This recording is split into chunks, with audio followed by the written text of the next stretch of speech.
Hi friends. तो कल हमारा रह गया था फोर्स एंड प्रेशर चैप्टर का 5th क्वेश्चन, जिसमें हमें टेबल्स कंप्लीट करने थे। जिसमें से कि पहला टेबल मैंने यहाँ पर ड्रॉ कर दिया है।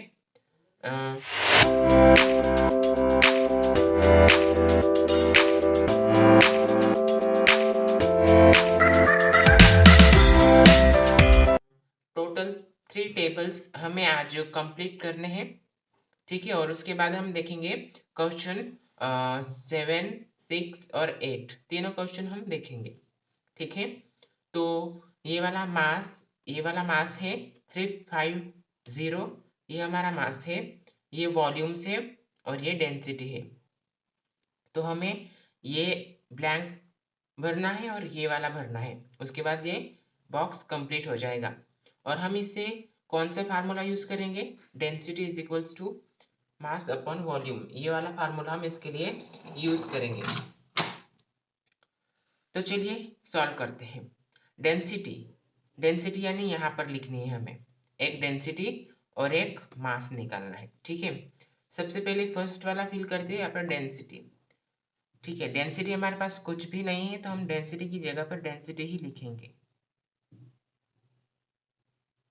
Density is equals to mass. Mass अब क्या है? यहाँ पर मास मिल रहा है हमें 350, तो हम 350 ऊपर लिखेंगे मास की जगह पर, और उसके नीचे लिखेंगे वॉल्यूम। यहाँ पर वॉल्यूम है 175 वॉल्यूम है, तो हम ये यहाँ पर लिखेंगे 175, ठीक है। अब 175 से 350 को डिवाइड करेंगे तो क्या आएगा? 2 आएगा, और यही हमारा आंसर होगा। आंसर यही होगा, डेंसिटी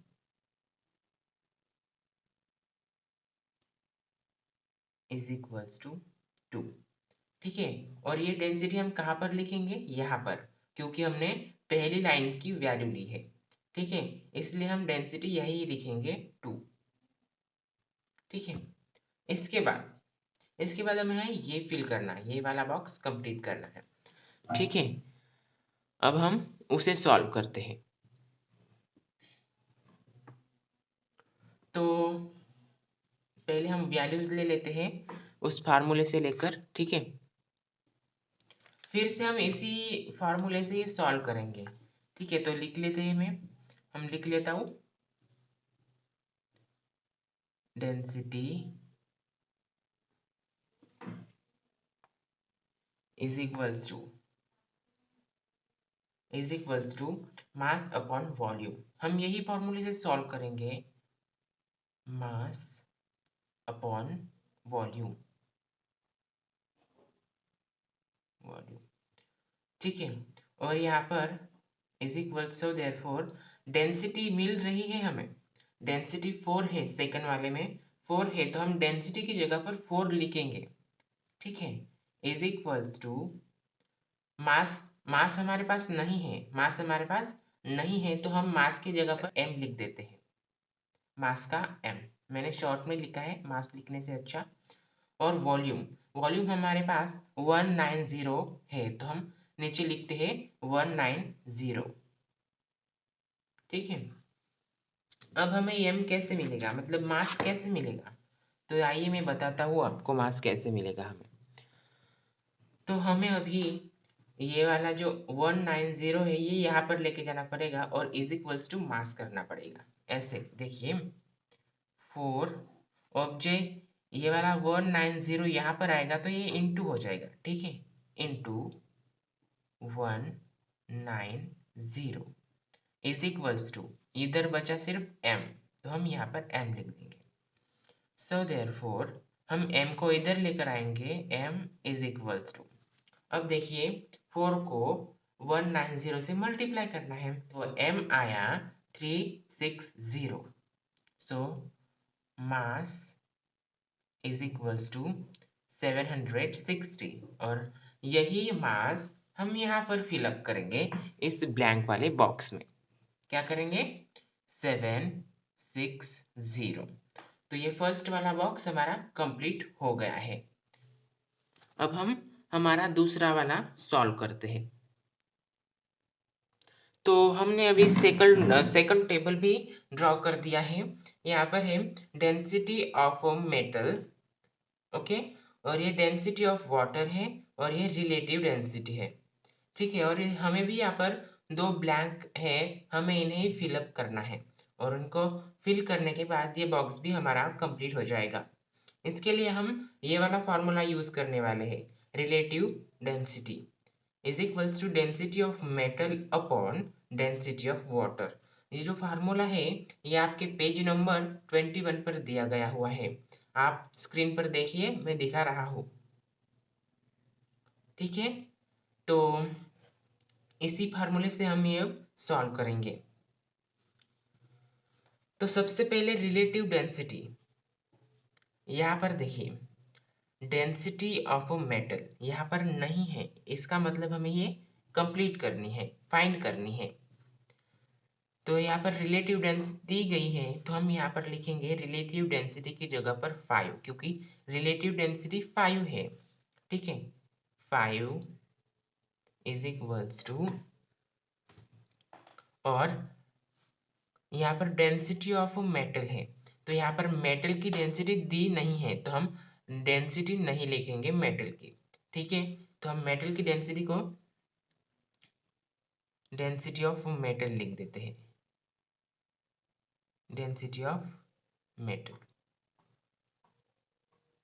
अब देखिए यहाँ पर मैंने पी क्यू लिखा है, पी क्यू लिखा है क्योंकि साइंस में पी डेंसिटी के लिए यूज किया जाता है, डेंसिटी के लिए यूज किया जाता है। आप आगे चलकर या फिर इसी चैप्टर में देखेंगे, ये पी जो है ये डेंसिटी दिखाने के लिए यूज किया जाता है, इसलिए मैंने इन शॉर्ट में लिखा density of metal, density of metal, ठीक है। इसके नीचे हम डेंसिटी ऑफ वाटर लिखेंगे, वाटर की डेंसिटी है 10 क्यूब, तो हम लिखेंगे 10 क्यूब, ठीक है। अब ये क्या करेंगे, ये पहले जैसा ही है, ये 10 क्यूब जो है हम यहाँ पर लेकर जाएंगे और is equals to density of metal हो जाएगा, ठीक है।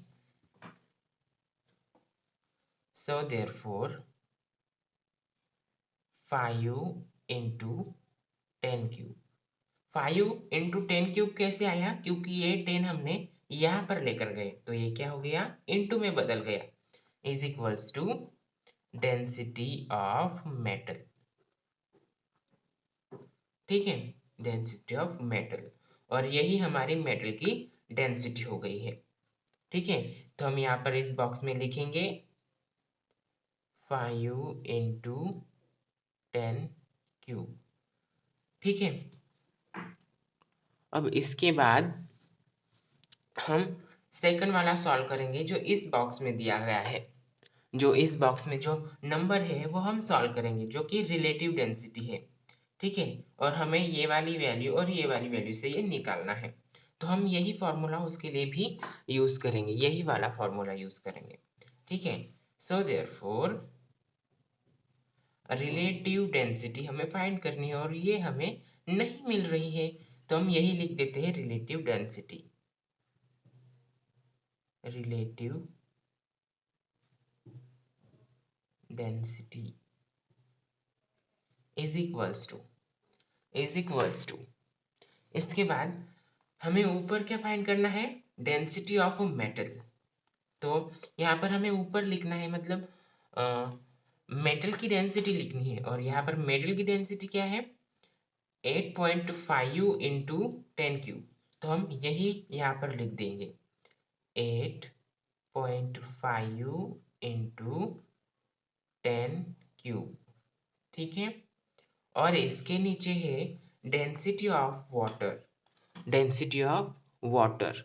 तो हम अभी यहाँ पर वाटर की डेंसिटी क्या है 10 क्यूब है, यहाँ पर वाटर की डेंसिटी 10 क्यूब है, और हम यही इसमें लिख देंगे 10 क्यूब, ठीक है। अब यहाँ पर आप अच्छे से देखिए, दो सेम नंबर्स है, ये 10 ये 10, 10 क्यूब 10 क्यूब, तो ये दोनों 10 क्यूब 10 क्यूब कट जाएंगे, ये दोनों 10 क्यूब कट जाएंगे, तो यहाँ पर बचा क्या है 8.5। यहाँ पर 8.5 बचा है, तो यही हमारे रिलेटिव डेंसिटी हो गई। So therefore relative density is equals to 8.5। ठीक है, और यही हमें यहाँ पर इस बॉक्स में फिल करनी है 8.5। 8.5। अब समझे ये वैल्यूज कैसे आती है। अगर मैं आपको यही स्क्रीन पर बताता सिर्फ वैल्यू भर के, तो आपको समझ में बिल्कुल नहीं आता कि ये वैल्यू कैसे आई, ये वैल्यू कैसे आई, सिर्फ आप देखते रह जाते। ठीक है, हमने ये पूरा भी सॉल्व कर दिया है। अब हम चलते हैं तीसरे की तरफ, जो कि हमारा लास्ट टेबल है। ठीक है, ये है हमारा लास्ट टेबल यानी तीसरा टेबल। तो हमें यहाँ पर वेट है, यहाँ पर एरिया है और यहाँ पर प्रेशर है। ठीक है, और ये कुछ वैल्यूज दी गई है 1500, 0.04, 500 और ये 20,000। तो हमें इसके लिए कौन सा फार्मूला यूज करेंगे, pressure is equals to weight upon area. ठीक है, क्यों यूज करेंगे, क्योंकि यहाँ पर ये तीनों भी है, ये तीनों यहाँ पर प्रेजेंट है, इसलिए हम यही फॉर्मूला यूज करेंगे। हम इसी फॉर्मूले से सॉल्व करेंगे। तो प्रेशर, सबसे पहले हम ये वाला ब्लैंक सॉल्व करेंगे, उसके बाद ये वाला। तो हमें ये फाइंड करने के लिए पहली लाइन का ही लेना पड़ेगा। तो यहाँ पर प्रेशर दिया है 20,000, तो हम प्रेशर की जगह पर लिख देते हैं 20,000, 20,000, ये हो गया 20,000 इज इक्वल्स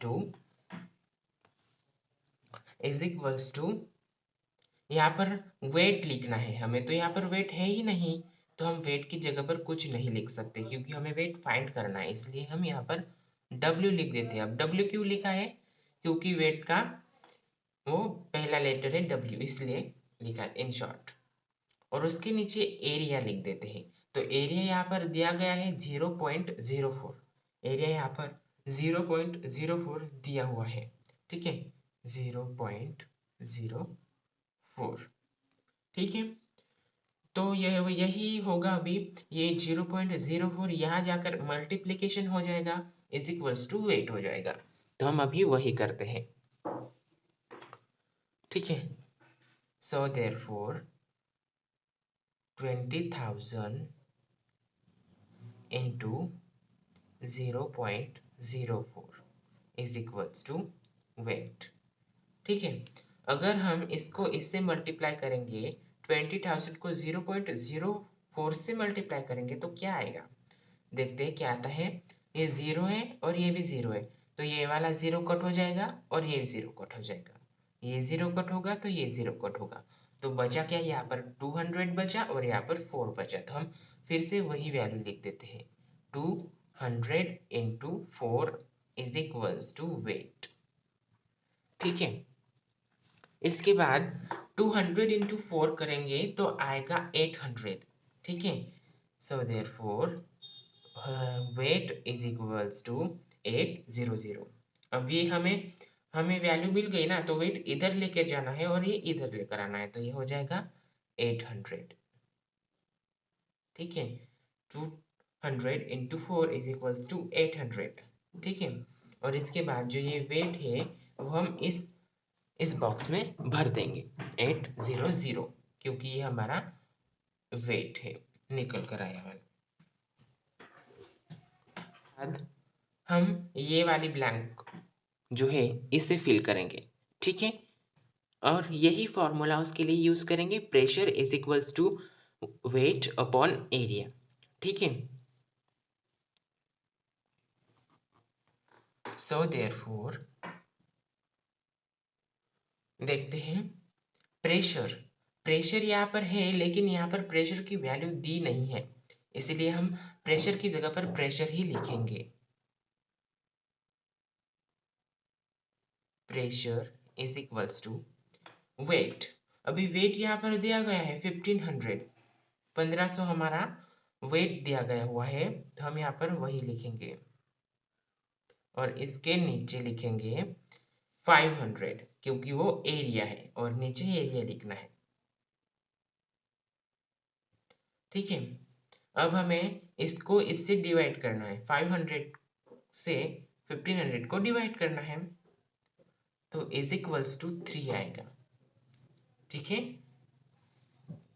और हमारा प्रेशर हो जाएगा, so therefore pressure is equals to 3। ठीक है, और यही 3 हम यहाँ पर भरेंगे, जो कि हमारा तीसरा बॉक्स भी कंप्लीट हो गया है। ठीक है, तो ये 5वां क्वेश्चन पूरा हमारा कंप्लीट सॉल्व हो चुका है। Question 6 to 8 link in description.